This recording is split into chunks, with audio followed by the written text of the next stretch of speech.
క్రైస్తవులు ప్రభు యొక్క నామమునకు మహిమ కలుగునుగాక. మీ అందరికీ ముందుగానే నూతన సంవత్సరం యొక్క శుభాకాంక్షలు. Wish you happy new year. Hi friends, praise lord. అందరికీ happy Christmas, happy new year. గతించిన యొక్క సంవత్సరంలో ఉన్న పాత జ్ఞాపకాలను మనం జ్ఞాపకం చేసుకొనక నూతన సంవత్సరంలో ప్రభు మన పట్ల ఏ ఉద్దేశాన్ని కలిగి ఉన్నారు మనం ప్రభు సన్నిధిలో ప్రార్థన చేసుకుందాం. మరి ఈ నూతన సంవత్సరంలో తీసుకోబోయే వాగ్దానాల విషయంలో ప్రార్థనాపూర్వకంగా సిద్ధపెడదాం.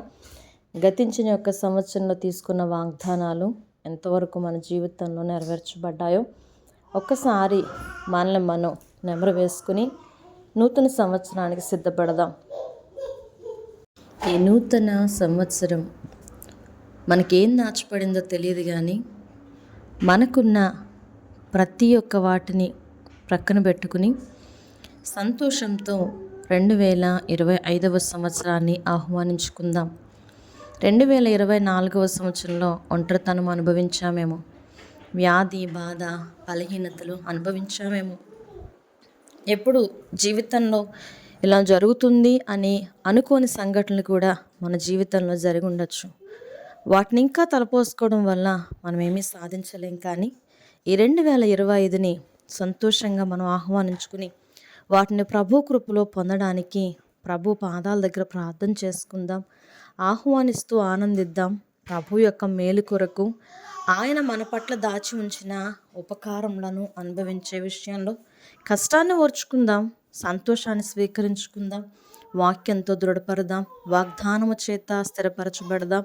ప్రభు యొక్క క్షేమము 2025వ సంవత్సరంలో ప్రభు యొక్క కృపలో ముందుకు సాగుదాం.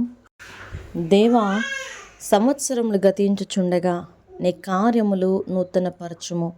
మేము శ్రమ అనుభవించిన ఏండ్ల కొలది, మేము కీడు అనుభవించిన దినముల కొలది మమ్మను సంతోషపరచుము అని మోషే చేసిన ప్రార్థన ఈ సంవత్సరం అంతయు కూడా మనకు తోడై ఉండి నడిపించునుగాక.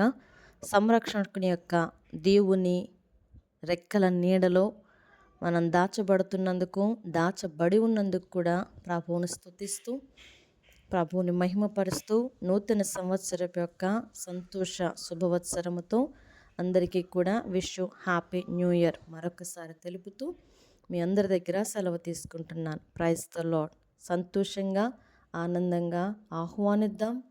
ప్రభు దాచి ఉంచినది ఏదో ఈ సంవత్సరంలో చవి చూద్దాం. Praise the lord.